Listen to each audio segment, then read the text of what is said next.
Assalamualaikum warahmatullahi wabarakatuh. Puji syukur atas kehadiran Allah Subhanahu wa taala yang telah memberikan kita nikmat iman dan nikmat takwa. Salawat serta salam tak lupa juga kita kirimkan pada baginda Nabiullah Muhammad sallallahu alaihi wasallam yang telah rela mati-matian bercucuran darah di medan perang demi menegakkan agama Islam.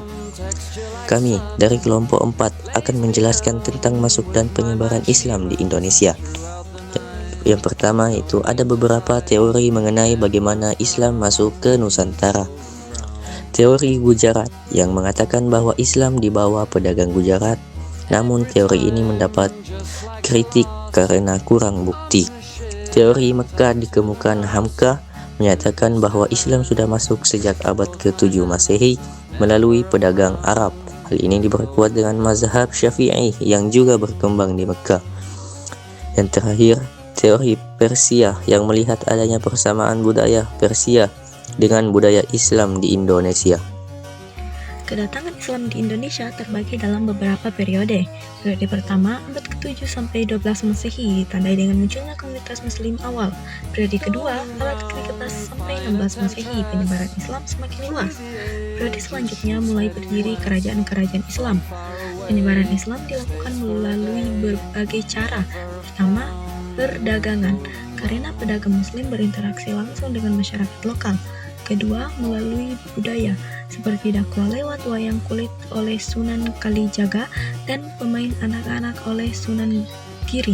Selain perdagangan dan budaya, penyebaran Islam juga berkembang melalui perkawinan karena pedagang muslim dihormati banyak penduduk yang menikah dengan mereka. Pendidikan melalui pesantren dan pengajaran agama. Politik di mana raja yang memeluk Islam biasanya diikuti oleh rakyatnya.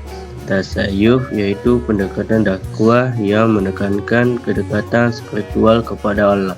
Pendekatan-pendekatan ini membuat Islam dapat diterima dengan mudah oleh masyarakat di Nusantara. Banyak ulama berperan penting dalam penyebaran Islam di Indonesia.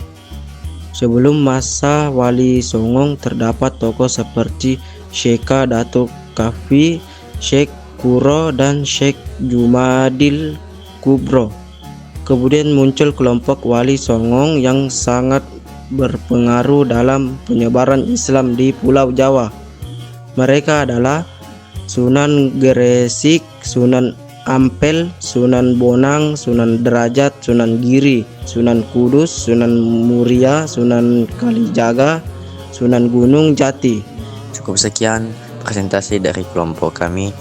Jika ada salah ucap atau salah kata, itu datangnya dari diri saya sendiri atau dari kelompok kami. Dan jika ada manfaat yang dapat bisa diambil dari presentasi ini, itu datangnya dari Allah Subhanahu wa taala. Cukup sekian yang bisa kami sampaikan. Saya mengakhiri dengan membaca doa kafaratul majelis.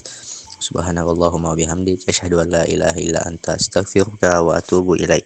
Assalamualaikum warahmatullahi wabarakatuh.